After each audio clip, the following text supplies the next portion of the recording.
We begin tonight at 6 with debate over school funding as state lawmakers hear testimony on Senate Bill 518. This bill has now moved to the House, and this bill requires public schools share property tax dollars with charter schools. Karen Campbell joins us live in studio with more tonight on who testified. And Karen, what was their main point and argument that they were trying to make? Yeah, well, those who oppose this bill, like educators and parents at IPS, they argue that it would divide the community. They want to be together with everyone else, but costs, they say it would cost the district resources and jobs. Now, those who are for the bill argue that it's all about equality.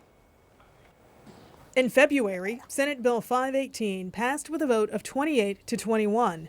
Now, the House Ways and Means Committee is listening to testimony from educators, parents, and charter school operators. Charter school students deserve the same resources as any other public school student, and parents shouldn't have to fight for their tax dollars to follow their child.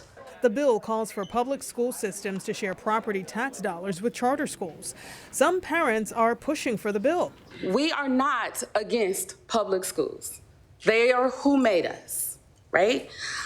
We are, though, for equal funding.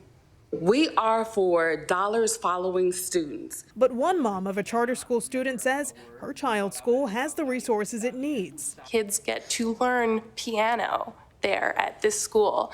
And we asked, how do you have the funds for this? It's because it's an innovation charter school. They have extra funds for things like that. They don't need to take the funds away from our district schools. If you vote to divide our tax dollars, you are voting to divide our communities. Others against the bill testified public schools have higher costs than charter schools have. They receive more state support per child because of the charter school grant. They get to buy public school buildings for $1. And they don't have to build them. So they don't have the inherent cost that other traditional public schools have. Those from both sides of the aisle made their voices heard and say they will continue fighting for what they believe is equality in education. Additional funding would help us improve key areas, and there's lots of talk about transportation and things like that, but what we really need in schools, whether it's IPS or a charter school, is to hire and retain highly qualified teachers. That's where the money should go. And IPS leaders, they have established provisions they plan to discuss with lawmakers if this bill continues to move forward. And anyone who wants to look at those provisions, we will provide a link on our website. All right, and that's WTHR.com. Yes. Thanks, Karen, so much. Well, the meeting last night also caught the attention of Indiana state lawmakers. It was a long meeting, and people who work on both sides of the aisle were paying attention. And our State House reporter Emily Longnecker continues our team coverage tonight at 6 with their reaction. Yeah, it's really quiet at this hour. You know, lawmakers in the House weren't even in session today, and senators got out of here just before noon. But Senate leadership on both sides of the aisle were well aware of that marathon committee meeting here last night in the House Ways and Means Committee and the emotional testimony that came with Senate Bill 518. When asked about concerns from public school advocates over Senate Bill 518 that calls for traditional public schools to share referendum money with public charter schools, Republican Senate Majority Leader Rod Bray says it's about making sure resources for public education are distributed in a way that helps all kids. You've got a lot of kids that are going to charter schools now, and those maybe 60% of the kids in the IPS system, for instance, that aren't getting the benefit of any of those dollars. And so it's not really a very efficient way to do that. So that's one of the reasons that this conversation is important. But Democrats argue 518 is a push towards privatizing education, pointing out the state is cutting grant money it gives to charter schools. They say pushing the funding burden onto taxpayers. Democrats also criticize Republican support to provide even more money for school choice vouchers, all while pushing property tax relief they say will mean less money for schools. Lawmakers are claiming that this is about fairness, but if it was truly about fairness, then why is the state cutting charter school funding? Why is that the proposal, to cut the charter school grants fund and force locals to pick up the price tag? Why are we overstepping by dictating how local voters who've already passed referenda supporting their public schools can spend that money instead of creating a real funding solution?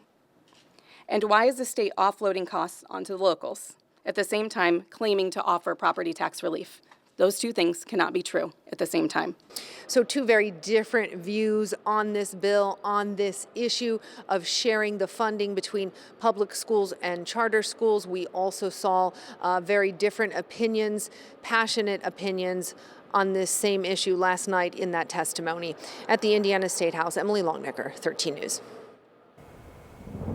It was a cloudy start with a few flurries around early this morning, but a nice sunny finish. Temperatures on the chilly side, we're in the 30s and 40s, 39 Bunker Hill, 39 Carmel. We have 37 degrees in Tipton and a great sunset underway over Greensburg, Decatur County, 41 right now. Upper 30s, low 40s now will drop through the 30s over the next several hours under a mainly clear sky, all ahead of our next weather system. Clouds will be on the increase after midnight and around sunrise tomorrow, chance of a light wintry mix. That will mean a few rain and snow showers, but with temperatures at or just above freezing, the main impact locally will be some wet roads. If you need some dry time, late morning through early evening will be your dry hours on Friday as we track this weather system in two waves. The first one has an impact for the morning drive with some wet roads. The second will get here later Friday evening with more rain, snow showers possible. The good news here, no accumulation expected. All right, Angela, thanks so much. Tonight, 2 people are dead after a crash in Madison County. It happened just before 10 this morning at the intersection of 200 South and 825 West.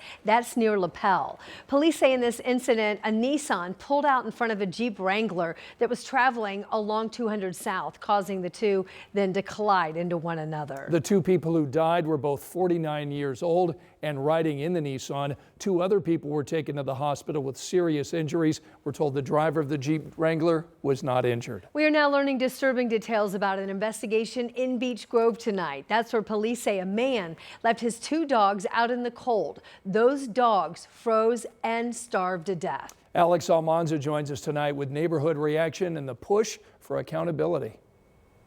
Anne Marie Scott, a really disturbing situation. In mid-January, Beech Grove police responded to this home on reports of neglected dogs. Now, neighbors say the 2 dogs owned by Thomas Nooner were never brought inside. But after weeks without seeing them for a while, the dogs were found dead and frozen.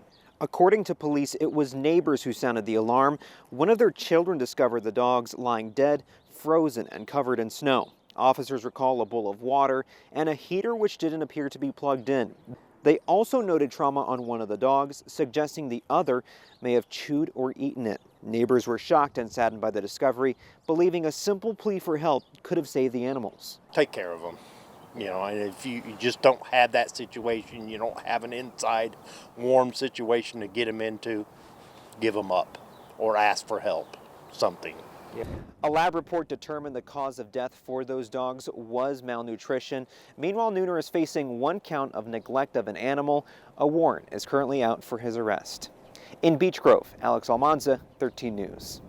Tonight we're hearing from the city of Indianapolis since Mayor Hogsett officially pulled his nomination for the director of the IACS. That is the city animal shelter. Yeah, we've been following the story for you for weeks here on 13 News at 6.